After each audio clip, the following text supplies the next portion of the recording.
Hi everyone, welcome to Whack Comics. I'm here again with my favorite creator of all time, Jeff Lemire. Thank you so much again, Jeff, for joining me. How are you going? Good, man. Thanks for having me. It's good to be back. Last time we spoke, we were talking about you had a couple of ideas for some titles you were going to do after Fishflies. What landed you on Minor Arcana? Yeah, it was a bit of a journey. I mean, I was doing Fishflies. It kind of Fishflies was a weird one because I started it, and then halfway through working on that book, I had to kind of stop working on comics for a while to do the Essex County TV show here in Canada. So, which was pretty much a year sort of taken out. So it was weird. I've never started a book like that and then had to stop halfway through. So when I came back to it after the show, I knew I needed to finish that book, but I also was kind of like eager to start new things too. And, I had the new Royal City idea that I've been wanting to do. And then I had this idea for Minor Arcana, which I think originally was going to be something that I just was intending just to write, and I was going to bring in another artist for that book.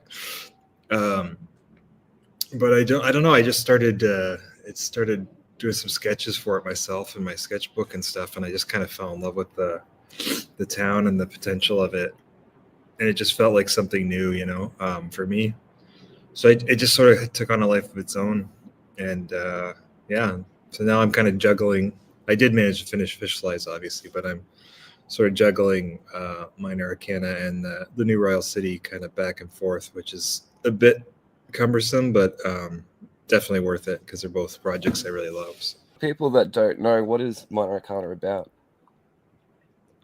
Minor Arcana is it follows. Sorry, it's early here, so my brain's still waking up. I won't get you. It's the daughter of a small town psychic who returns home to take care of her mom, who's ailing, and she discovers she may actually have real psychic abilities, unlike her mom, who's just sort of a storefront fraud. And it kind of from there, it's sort of she starts to become deeply connected to this town and all the people through this gift that she has, which ironically are the same sort of people she spent her life trying to get away from. So it's really a story about community and connection and human connection, really. It's sort of, there's a supernatural mystery in it for sure, but it's also just it's a grounded story about community and family and, all the things I like to talk about. This is your first time in your 20 years of working in the comic industry that you've done a book with Boom Studios as well. What made you want to take this book over to Boom? I had been I knew Eric Harburn, the editor, and Matt Gagnon, the editor-in-chief at Boom. I've known those guys for a while, just from being in the industry and stuff, and I've always really liked them, and we've kind of hit it off. So there was always talk of doing something with them eventually. It was just a matter of timing, and coming out of Fishflies and everything, it felt like it would be a good chance to kind of just do something a bit different and try working with someone else.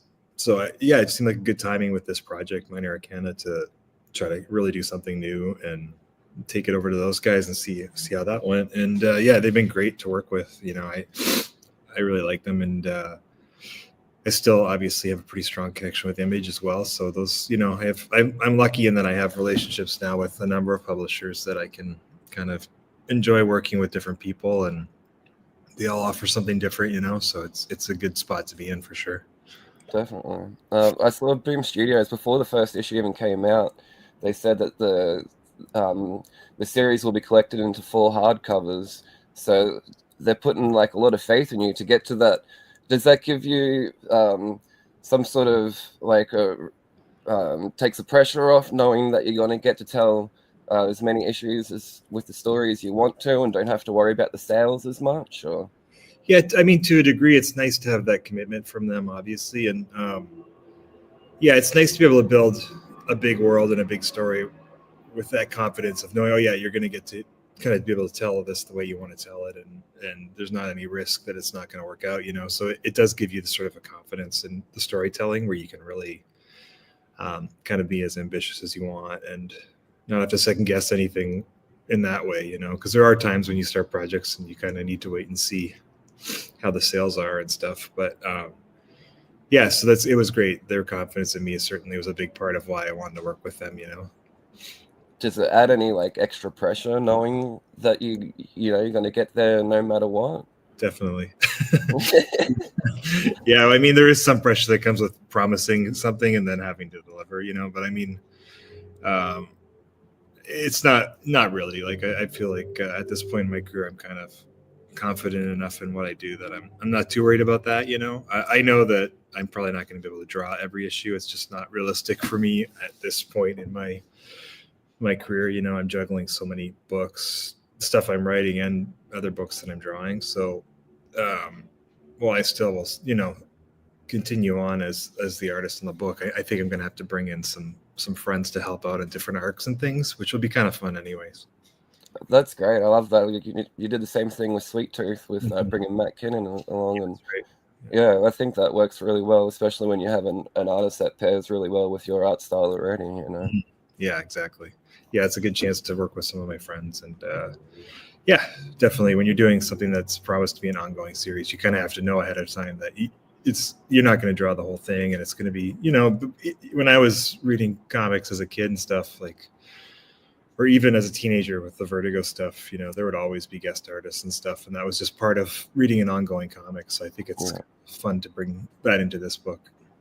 Have you got any artists that you have in mind, or is it a bit too early to talk about it? There's someone working on an issue now, but I think it's too early to talk about. Yeah, it's kind of an up and coming artist who I haven't worked with before, and she's really really talented. So I'm excited to kind of see what she does with the character.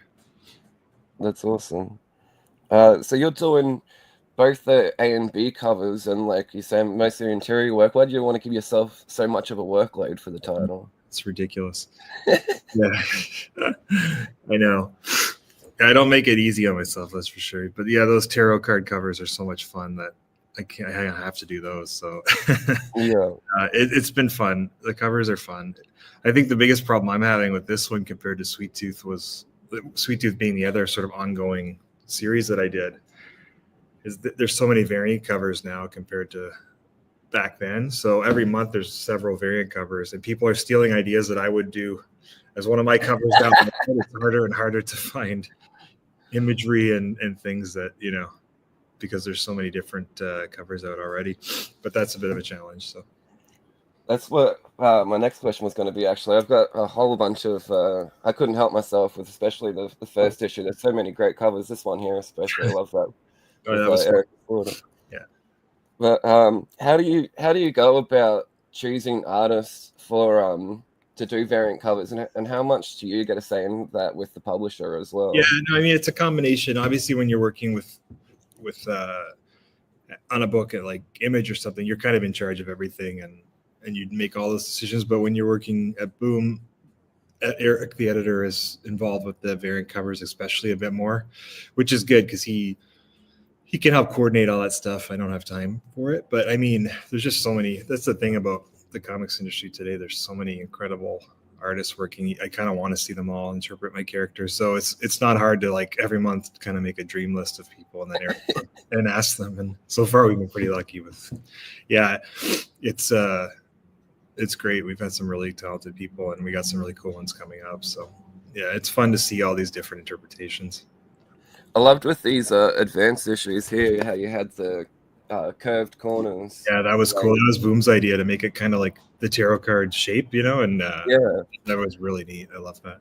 Minor Arcanca looks like your main character is going to go on a spiritual journey and stuff. I'm just wondering how spiritual are you, and how much faith do you put into things like tarot cards and stuff like that? Yeah, I mean, I think I'm a pretty spiritual person, I guess. You know, I'm not to be confused with like a religious person. I'm not, but yeah, I'm a bit of a searcher too. You know, I think we all are really, you know, kind of looking for comfort and answers, especially in the way the world is right now. Yeah, I mean, the whole tarot card thing is really new to me. You know, I didn't, before I started working on this book, it wasn't something I had spent a lot of time thinking about, but obviously I've spent a lot more time researching it and kind of thinking about it, and it's really cool, and it's so open to interpretation. and how you read those cards and stuff, that people find a lot of comfort in them, and a lot of so I think it's totally a legitimate sort of tool to help people. And I mean, it's obviously, for me, it's a beautiful sort of resource. It's so rich with iconography and symbolism and all these things that are great when you're trying to tell a long story, so it's been a really rich sort of well for me to draw from. Are you going to collect all these covers to like an actual deck of cards? Yeah, that's sort of the goal. I think the goal right now, the rough plan, it could change, but is to do at least 22 issues. So that's the 22 major Arcana cards, which I've drawn all of them. Oh, and wow. If we take the variant covers and make those the minor Arcana cards, we can have a whole deck by the end of the series that we can put out. So that would be pretty cool. Yeah, that'd be amazing. And sign me up for those. Again, last time we spoke, you were pretty happy just working with Image and not going back to the big two.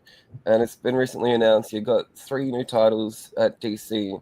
Why is now the right time to go back to DC? Yeah, honestly, a lot of stuff changed for me over the last couple of years. I was doing all this stuff at Image, and then I took a big break when I did the Essex County TV show here. It was like at least a year out of my life, really, where I stopped making comics because I had to work on that every day. And when I came back, it was a weird time. Like a lot of the creator-owned stuff I'd been doing was sort of coming to its natural conclusion. With like Little Monsters and some of the Black Hammer stuff and other things, and it was also sort of a time of just taking a step back, because I usually don't give myself time to stop. I just go right to the next thing. And that was sort of a forced break where you kind of step back and kind of look at everything you're doing. And I kind of felt like all the creator-owned stuff, which I love and is still, obviously kind of continue to do, I did need a bit of a break from it. I felt like, after Descender, Ascender, all the Black Hammer stuff, Gideon Falls, Little Monsters, all these books I'd done, I just needed a break from like building my own worlds for a minute to kind of recharge my batteries, because I was kind of burnt out, and the DC stuff just seemed like a comfort. I knew that world so well because I grew up reading that stuff, and I loved those characters. And it felt like I knew at the time I needed to keep busy, because I have to be busy or else I overthink everything. But it just seemed like a comfortable and sort of a great way to take a break from the creator-owned stuff and just kind of enjoy making comics, just the fun of making comics again, without having to worry so much about the world building and the self-publishing and all the stuff that comes with doing your own books, just to get a little break. So it was a good time in that sense. And then I was offered projects that were sort of too hard to say no to as well. I'd wanted to do the JSA forever. It's kind of my favorite DC thing. And then the whole Absolute universe was being kind of formed at that time. So Scott Snyder and those guys reached out about that. It was just really good timing, where it's like, yeah, I'm going to focus on these books for a bit and just take a break on the creative stuff to kind of refill the well for a new wave of books eventually, So yeah, it was all timing and the right characters too.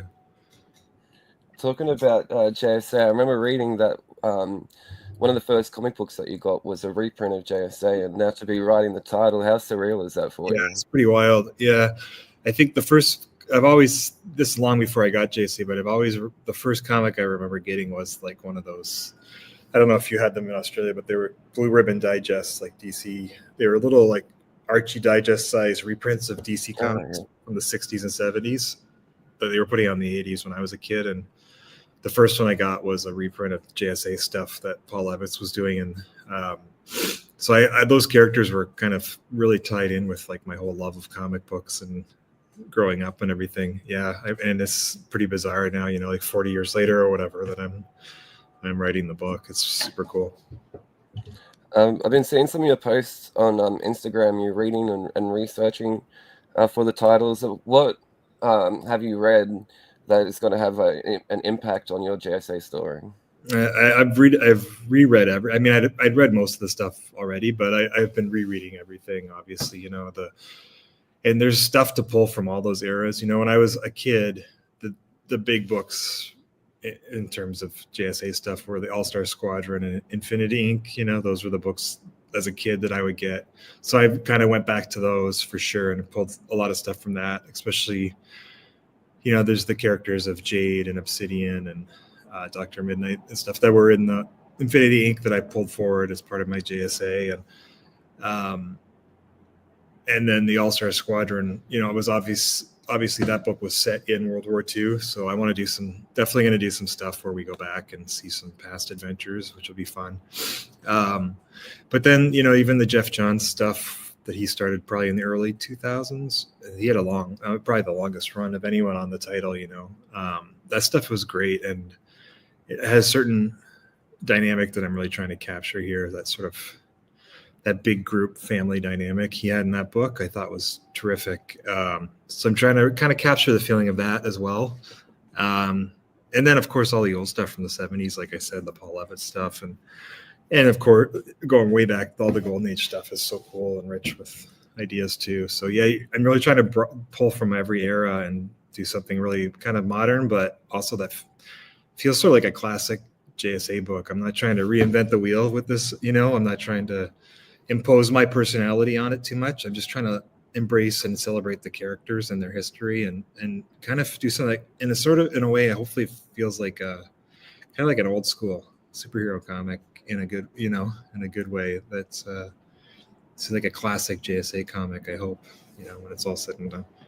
I feel like your experience on Black Hammer will give you some good help with this as well, definitely. Yeah, definitely. I struggled a lot in my early days at DC writing team books. You know, solo character books were obviously a lot easier. You know, doing Animal Man or Green Arrow and stuff, you could kind of really put your personality into those characters in those books. But team books were always really unwieldy for me. I couldn't figure it out. But I think doing Black Hammer gave me a whole other perspective on how to approach like a big ensemble cast like that. And for me, it's like I have to think of it less as a superhero team book and think of it more as like a big ensemble drama where like every week or every issue, you can focus in on a few characters. You don't have to tell a story with everybody every month, you know. And that's sort of the key for me in this book because it's such a huge cast of characters, both heroes and villains. There's like 50 of them or something, so you can't fit them all in every month in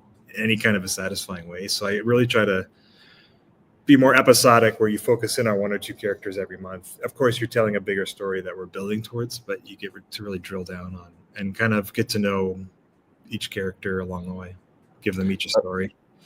That was going to be my next question. With a team being as big as JSA, can we expect like a core cast of characters, and who would they be?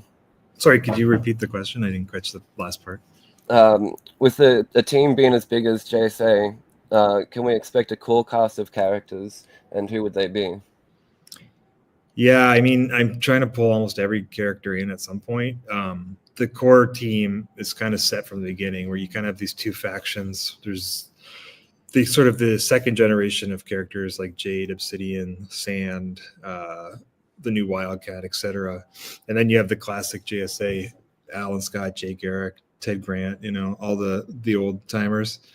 But along the way, we're going to see all kinds of throwbacks to pretty much every era of JSA, and a couple new characters as well that we're going to introduce, which is always fun to kind of add to that legacy a bit.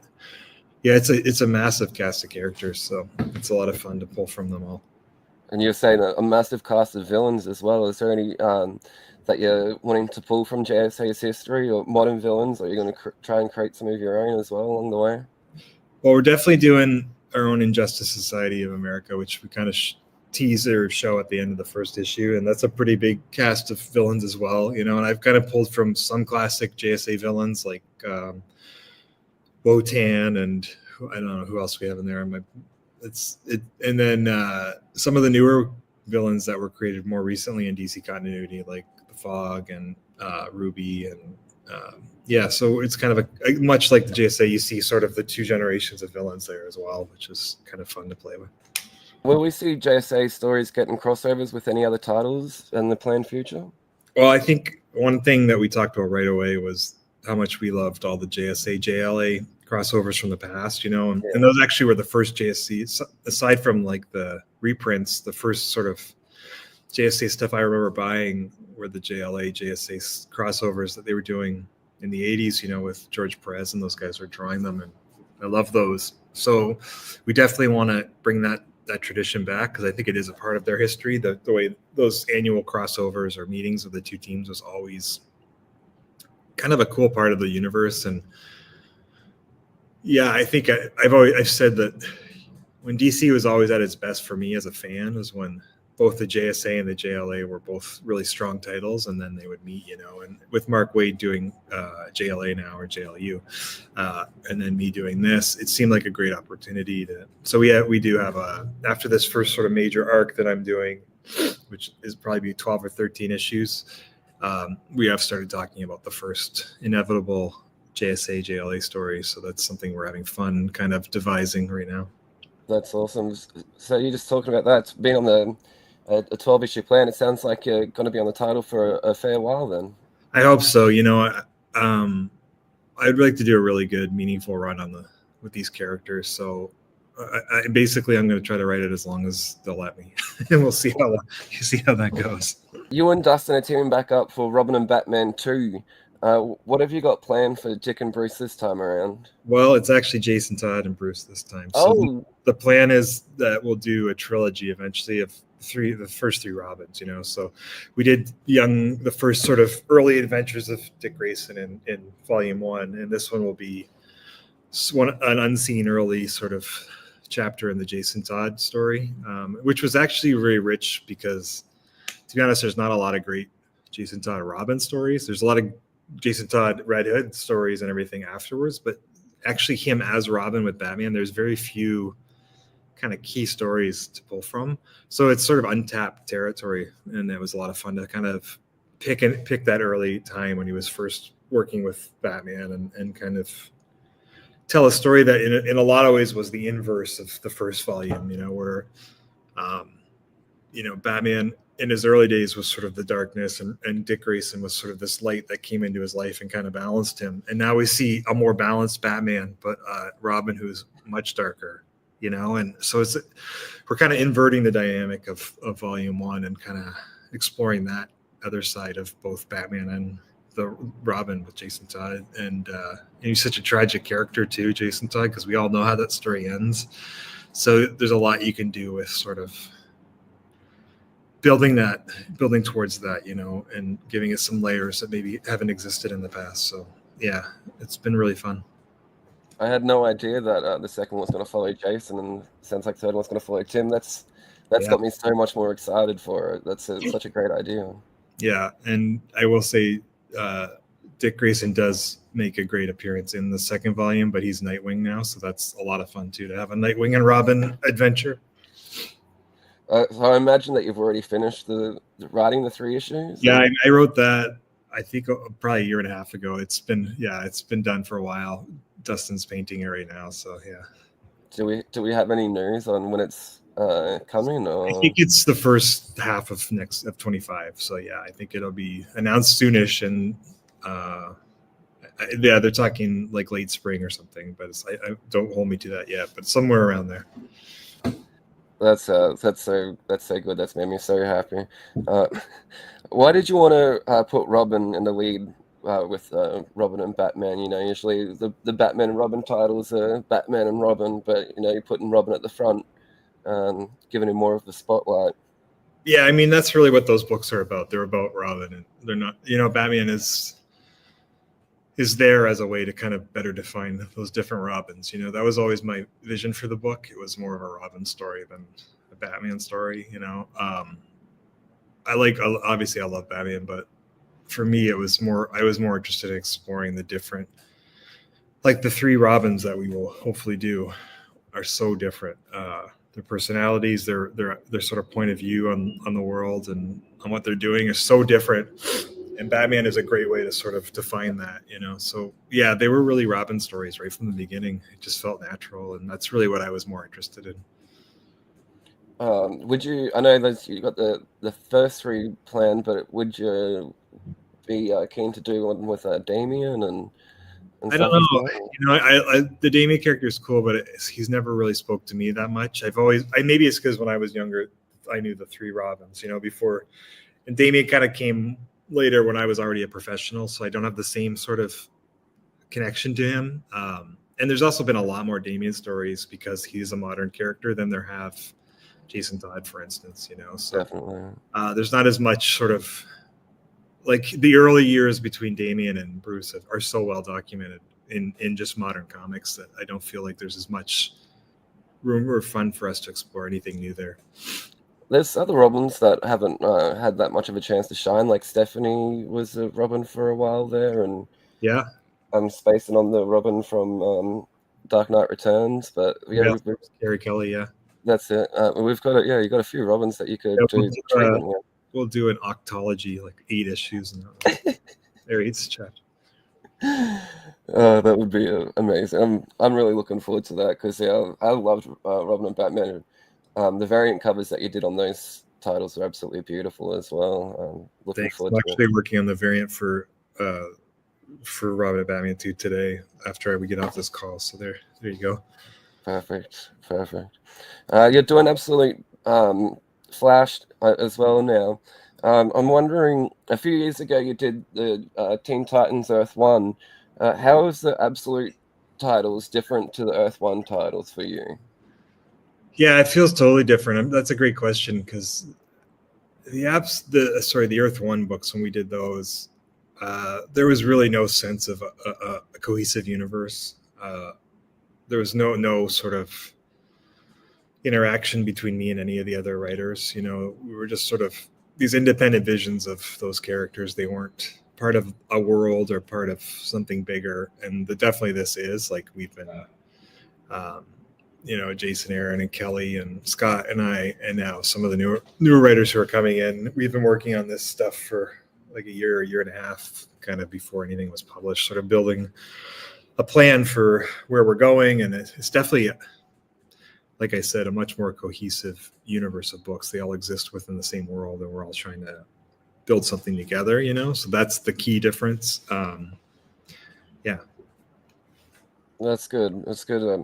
I hope that the Absolute Universe has a lot more legs than the Earth 1 universe did as well. I think it will, just because of that, the sense that we're actually planning something together and building something together. I mean, those Earth 1 books had their merits, but they were definitely just one-offs. Like there was no bigger plan for them, and it was a little bit random. Whereas this is, there's a lot more thought going into like building something that is going to be sustainable. And are you building something to bring all these characters together eventually? Or? I mean, I guess, I can't say anything, obviously, but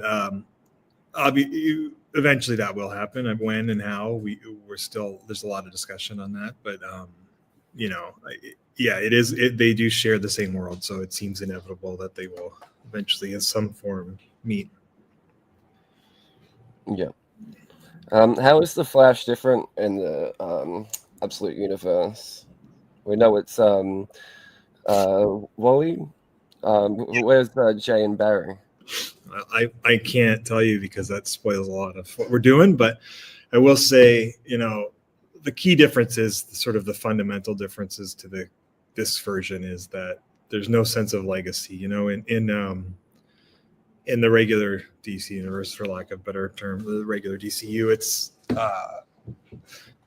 Wally West is part of a lineage of Flashes who have, like you said, who have existed from the Golden Age with Jay Garrick, Silver Age with Barry Allen, and then Wally and so forth. And then there's more Flashes now. There's a whole family of Flashes. Whereas in our world, there have not been those previous Flashes.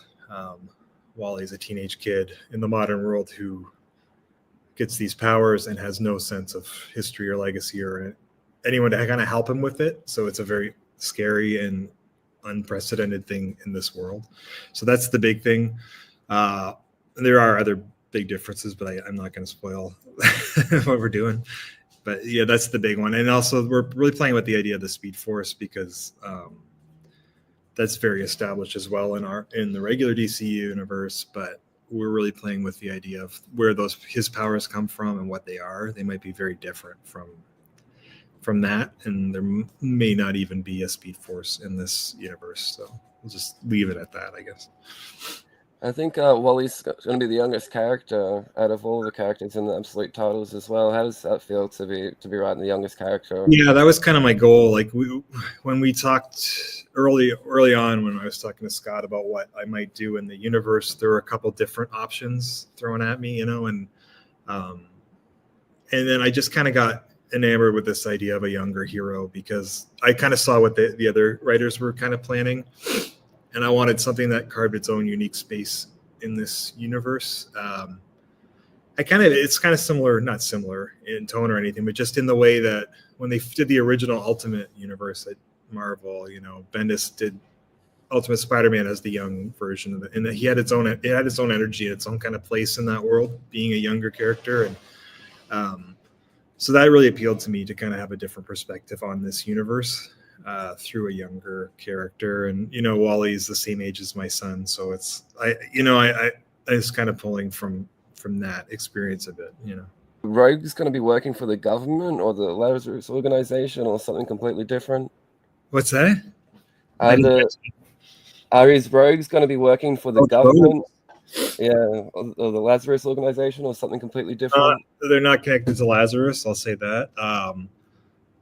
I will just leave it at that. You'll learn pretty quickly in the first issue who they are, but I would caution readers, what they appear to be in the first couple issues is not where they end up. So they do have a journey of their own as well. It's pretty fun to play with those characters and build out a new version of them as well with Nick the artist. Yeah, so the characters, there was a page with them all standing there. They look great as well. Yeah. Looks like it's going to be a really, really good-looking book. Yeah, he's great. Nick's awesome. Black Hammer's returning after the end with Black Hammer Spiral City. I'm really excited for the next chapter of Black Hammer, but I have no idea where you're going to take the story after the end. Like, is there anything you can tease with us? Yeah, I mean, for me, Black Hammer at the end kind of brought together everything I'd done in the first however many years of Black Hammer. It brought together characters from all this separate miniseries and all the original series, and kind of in some ways kind of told the end of that story. So Spiral City is really a new start where it's a brand new cast of characters, a whole new, we don't see our familiar Black Hammer characters here, except for Inspector and Sector and a few other kind of minor characters who take the spotlight. It's kind of a whole new sort of status quo for the universe too. Yeah, so it really is kind of like a fresh start with Teddy as the artist, kind of, trying to do something that has the same kind of feeling and as the original run of books, but is all new stories, all new characters, and feels kind of fresh and different. And hopefully, you don't know where it's going to go because it is so new. Yeah. The first issue looks beautiful too. Teddy Christian is an amazing artist. How did he come on to be the main artist for Spiral City? Yeah, I'm a huge fan of Teddy's. Just his stuff back in the day on Sandman and House of Mystery were fundamental kind of books for me. So I just a massive fan of his. And then I just connected with him on social media because I followed him, and then I reached out to him, or maybe he reached out to me once we followed each other, and just started talking about our mutual admiration. And then it just lined up when I was kind of developing this new Black Hammer series, and I asked him, kind of thinking I doubt he would ever want to do this, but he was super into it. So I got lucky to kind of find Teddy at a time when he was ready to do some more American comics again. And then, after Spiral, we're already working on our next kind of project together. So it's turned into a really great partnership already. One that I think will probably, we have 2 more projects we're working on after this. So it seems like we're going to be working together for a while, which is great. That's awesome. Are they both Black Hammer projects? No, actually, they're separate. Yeah, new things. Oh. That's great. I feel like he gives a completely new tone with his art to this new chapter of Black Hammer. And yeah, I needed something that felt a bit new and fresh again, in the way that when Dean first came on, it felt like, oh, that's a different take on superheroes. I wanted something that was jarring in that way. And Teddy certainly, he's such a versatile artist. He can play with so many different styles, and they don't look like anyone else's comics. You know, it's completely unique vision. So it's awesome to have. I'm lucky to have him, really. Yeah. What do all these new titles at DC and Minor Arcana being at Boom Studios mean for the titles of Image Comics like Phantom Road and the Bone Orchid Mythos? Yeah, well, both of those are kind of unique. Phantom Road definitely continuing. It's just a matter of schedule. You know, God bless him, but Gabriel's not the fastest artist in the world. But the results are great. So he just needs a bit more time. It just became obvious as we worked on the book that he couldn't maintain a monthly schedule. So we kind of just hit pause for a minute to let him stockpile some issues. And then I think the plan with that book will be instead of a like a regular monthly book, we'll probably put a new arc out every year. So like 5 or 6 issues a year as a chunk, you know. It just seems like a model that works for him and allows him to do other projects as well. So yeah, that's sort of where that one's at. You know, the third arc is almost done. It's all written and he's drawing it now. And so we'll put that out next year, and then that'll give him some time to work on the fourth one for the year after that. And, you know, that's just the model that's going to work for that book, I think. And then in terms of Bone Orchard, that one's more on an actual hiatus. I think we just hit a wall creatively with some of that stuff. I did, at least. You know, those are really dark stories, and it reached a point for me where I just didn't feel good writing them anymore. And you know, just to be honest, like the horror stuff, it just wasn't appealing to me the same way. And with everything that's going on in my life and in the world, it just was not a place I loved going to every month to write. So I just decided to hit pause on that for a bit. You know, we did the first sort of cycle of books. There's one more coming was written a while ago called Starseed that Andre is finishing up. And that'll kind of put a cap on the first cycle of Bone Orchard books. And I'm sure it's a universe and a thing we'll return to, but we both kind of needed a break, I think. Yeah, fair. I can imagine putting yourself into that world. You know, you're taking those emotions with you as you're walking around in your daily life as well. Yeah, and I mean, not to get personal or anything, but it's, you know, there's some stuff going on in my own personal life in the last couple of years that it just wasn't a comfortable place to visit when I'm trying to deal with other things. So yeah, fair enough. I'm recently been doing a documentary with my friend on Free Comic Book Day, so I wanted to ask you a couple of questions about Free Comic Book Day, because I know you've had a fair few titles come out on Free Comic Book Day, and I was wondering what does Free Comic Book Day do for the comic book medium and for your titles that have gotten the Free Comic Book Day treatment? I mean, I think it's incredible. It is something that really is a chance to kind of cross over and reach people who don't normally come to comic book shops. And that's incredibly valuable, you know, because comics is such a, you know, a collector and fan based medium that can be kind of hard for outsiders to penetrate it if you don't grow up with it, or to find your way into that world sometimes can be a bit intimidating, I think. So I think Free Comic Book Day is like a perfect chance to kind of open the doors and let anyone in to kind of look around, you know? And in terms of, it's been great to have books obviously during that period. And now, you know, that you mentioned, I think we're announcing this week sometime that Black Hammer will have a new Free Comic Book Day story next year. So that I've written already. And it's a great way to take this universe in Black Hammer's case, this universe that I've been building for almost a decade, and kind of have a little showcase for people who, again, maybe haven't checked it out yet or aren't familiar with comics as much as you and I are, you know. So it's a great opportunity. Do you see any significant jump in sales with comics that have started out as a Free Comic Book Day title? I don't know. I don't know if I've ever tracked that, to be honest. You know, I'm trying to think which ones I've had as Free Comic Book Days. I don't remember.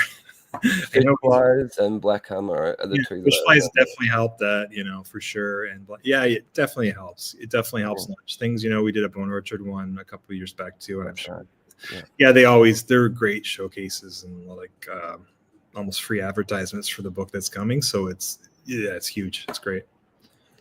How much of getting your title on a getting the free comic book day treatment is up to you and the publisher.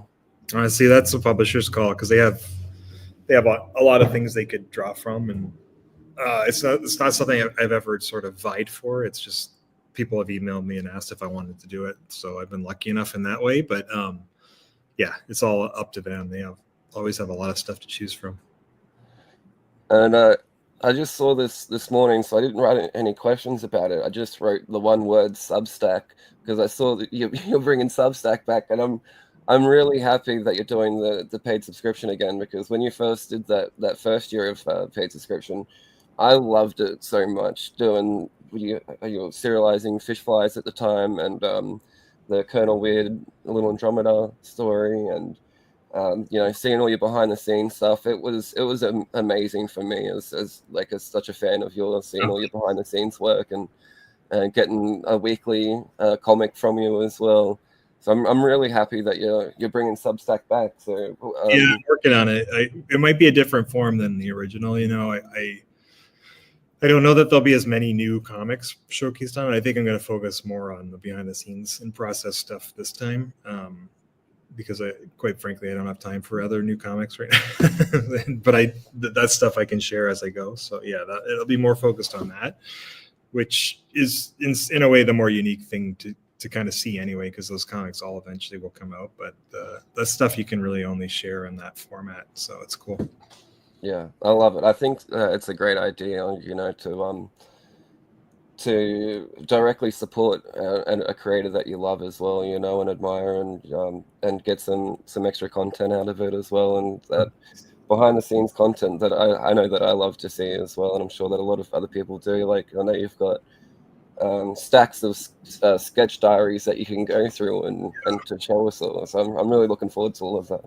Yeah, thanks. It's a great way for me too to build sort of a direct link with my readers and stuff, without any publishers in the middle. Just sort of a cool conversation that I can have with my most sort of, I guess, loyal fans and readers and stuff. It's really a great kind of platform for that for me as well.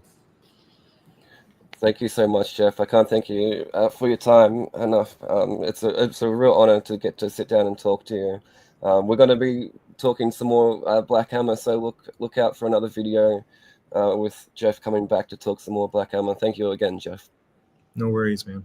Hey, welcome to Whack Comics. I'm Jeff Lemire. I'm Lee's first favorite creator, as opposed to Matt Kent, who's his second favorite creator. So, as always, I'm better than Matt, and you're watching Whack Comics.